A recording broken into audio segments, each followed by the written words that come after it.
வணக்கம் நண்பர்களே, நீங்கள் எல்லோரும் நலமாக சந்தோஷமாக இருப்பீங்கன்னு நம்புகிறேன். இன்றைக்கி வீடியோ ஒன் பாட் ரெசிபி. ஒரு சப்ஸ்கிரைபர் கேட்டிருந்தாங்க, இந்த மாதிரி ஒன் பாட் ரெசிபிஸ் போடுங்க, அதுவும் முக்கியமாக இன்ஸ்டன்ட் பாட்டில் எப்படி செய்கிறதுன்னு போடுங்கன்னு சொல்லி கேட்டிருந்தாங்க. அதான் ஒன் பாட் ரெசிபி சீரிஸ் போடலாமேன்னு தோணுச்சு. இன்ஸ்டன்ட் பாட் இல்லைன்னா கூட கவலைப்படாதீங்க, இதை நீங்கள் ப்ரெஷர் குக்கர்லேயும் பண்ணலாம். இந்த ஒன் பாட் ரெசிபி சீரீஸில் நீங்கள் ரைஸ் வெரைட்டிஸ், பாஸ்தா, கிரேவிஸ், அப்புறம் பொரியல், சாம்பார், குழம்பு இந்த மாதிரி நிறைய ரெசிபிஸ் எதிர்பார்க்கலாம். நான் உங்களுக்கு ஏதாவது மெயினாக இந்த ரெசிபி வேணும்னு நினச்சிங்கன்னா அதை கமெண்ட் செக்ஷனில் கொடுங்க, அந்த ரெசிபியும் செஞ்சு நான் அப்லோட் பண்ணுறேன். இப்போ இன்றைக்கி என்ன ரெசிபி செய்ய போகிறோன்னு ஓரளவுக்கு நீங்கள் கெஸ் பண்ணியிருப்பீங்க. இன்றைக்கி நம்ம வத்த குழம்பு சாதம் பண்ண போகிறோம். யூஸ்வலாக வத்த குழம்பு தனியாக, சாதம் தனியாக வடிச்சிட்டு பிசைஞ்சு சாப்பிடுவோம் இல்லையா, அப்படி இல்லாமல் இது ஒரே ஒன் பாட் மீலாக செய்ய போகிறோம். இதுக்கு முதல்ல அரிசியை ஊற வச்சிடலாம். நான் 1 கப்பு புழுங்கல் அரிசி எடுத்திருக்கேன்.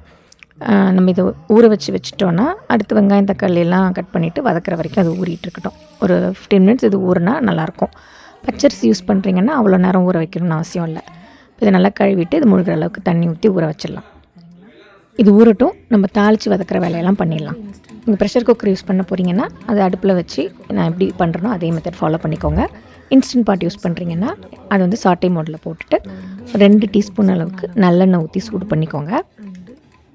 எண்ணெய் சூடானதும் 3 டீஸ்பூன் அளவுக்கு வத்தல் எடுத்துக்கோங்க. நீங்கள் என்ன வத்தல் யூஸ் பண்ணுறீங்களோ அது உங்கள் விருப்பம்தான். நான் சுண்டக்காய், மணத்தக்காளி 2 வத்தலும் ஈக்குவலாக எடுத்திருக்கேன். இது 1.5 டீஸ்பூன், அது 1.5 டீஸ்பூன் அளவுக்கு எடுத்திருக்கேன். இது நல்லா இந்த மாதிரி வறுத்துட்டு தனியாக எடுத்து வச்சுக்கோங்க. வறுக்கிறது கொஞ்சம் கவனமாக தீஞ்சிடாமல் வறுத்து எடுத்துக்கோங்க, இல்லைனா சாதம் உங்களுக்கு கசப்பாயிடும். இது மாதிரி வறுத்து தனியாக எடுத்து வைக்கிறதுக்கு ரீசனுமே அதுதான். ஃபுல்லாக அந்த வெங்காயம் தக்காளி கூடயே வதங்கிட்டே வந்திருந்ததுன்னா கொஞ்சம் கசப்பு ஏறிடும். அதனால் ஃபஸ்ட்டு வறுத்து தனியாக எடுத்து வச்சுட்டு அப்புறம் கடைசியாக சேர்த்துக்கலாம். இப்போ இந்த மீதி இருக்கிற எண்ணெய் கூட இன்னும் 1 டீஸ்பூன் நல்லெண்ணெய் சேர்த்துக்கோங்க. இதில் தாளிக்கிறதுக்கு 1 டீஸ்பூன் வடகம் சேர்த்துக்கோங்க. உங்கள்கிட்ட வடகம் இல்லைன்னா நீங்கள் கடுகு, சீரகம் அரை டீஸ்பூன் சேர்த்துக்கலாம். அப்புறம் இது கூட ஒரு 1/4 டீஸ்பூன் அளவுக்கு வெந்தயம், ஒரு 4 காஞ்ச மிளகா, ஒரு கொத்து கருவேப்பிலை, இது எல்லாத்தையும் சேர்த்து தாளித்து விட்டுருங்க.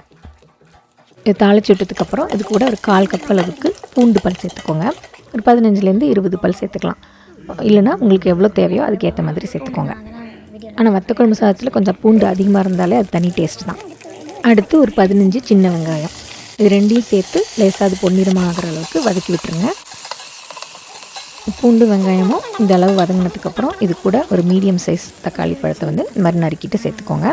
இந்த தக்காளி சாஃப்டாகி கொஞ்சம் குழஞ்சி வர அளவுக்கு வதக்கிக்கோங்க. பார்த்திங்கன்னா தக்காளி இந்த அளவுக்கு வதங்கினா போதும், ரொம்ப அப்படி குழஞ்சி வரணும்னு அவசியம் இல்லை. அடுத்து நம்மளுக்கு தேவையான மசாலாஸ்லாம் சேர்த்துக்கலாம்.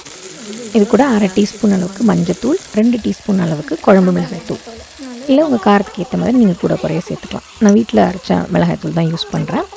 அடுத்தது 1 டீஸ்பூன் அளவுக்கு தனி மிளகாய்த்தூள், நான் காஷ்மீர் சில்லி பவுடர் சேர்க்குறேன் இது கூட. அப்புறம் ஒரு அரை டீஸ்பூன் அளவுக்கு பெருங்காயத்தூள். இது எல்லாத்தையும் சேர்த்து லேசாக வதக்கி விட்டுருங்க. ஆனால் தீஞ்சிடாமல் பார்த்துக்கோங்க. வேணால் நீங்கள் 1 டேபிள் ஸ்பூன் அளவுக்கு தண்ணி கூட சேர்த்துக்கலாம்.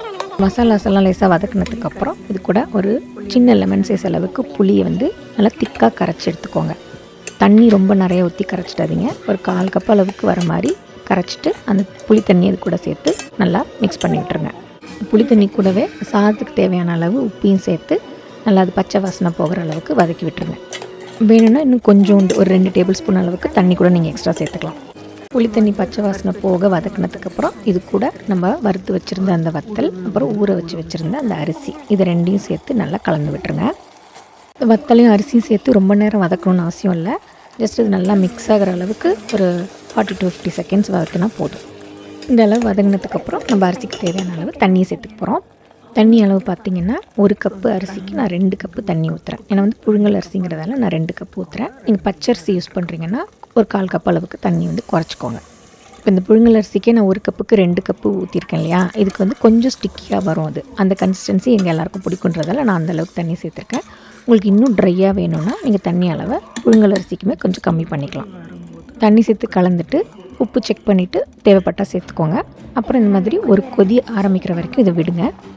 இந்த மாதிரி கொதிக்க ஆரம்பித்ததுக்கப்புறம் நீங்கள் இன்ஸ்டன்ட் பாட்டை மூடிட்டு ப்ரெஷர் குக்கர் மோடில் போட்டுருங்க. ப்ரெஷர் குக் மோடில் 5 மினிட்ஸ் செட் பண்ணிவிடுங்க. 5 மினிட்ஸ் முடிஞ்சு அது நின்னதுக்கப்புறம் தானாக அந்த ப்ரெஷர்லாம் போனதுக்கப்புறம் நம்ம இன்ஸ்டன்ட் பாட்டை ஓப்பன் பண்ணிக்கலாம். இதே நீங்கள் ப்ரெஷர் குக்கரில் பண்ணுறீங்க அப்படின்னா குக்கரை மூடி விசில் போட்டு 10 மினிட்ஸ் விடுங்க. இல்லைனா 1 இல்லைனா 2 விசில் உங்கள் குக்கருக்கு ஏற்ற மாதிரி விட்டு ஆஃப் பண்ணிவிடுங்க. இப்போ இது 5 நிமிஷம் முடிஞ்சு நிறுத்தியாச்சு. இந்த ப்ரெஷர் ஓரளவுக்கு ரிலீஸ் ஆகிடுச்சு. நம்ம இப்போ ஓப்பன் பண்ணி பார்க்கலாம்.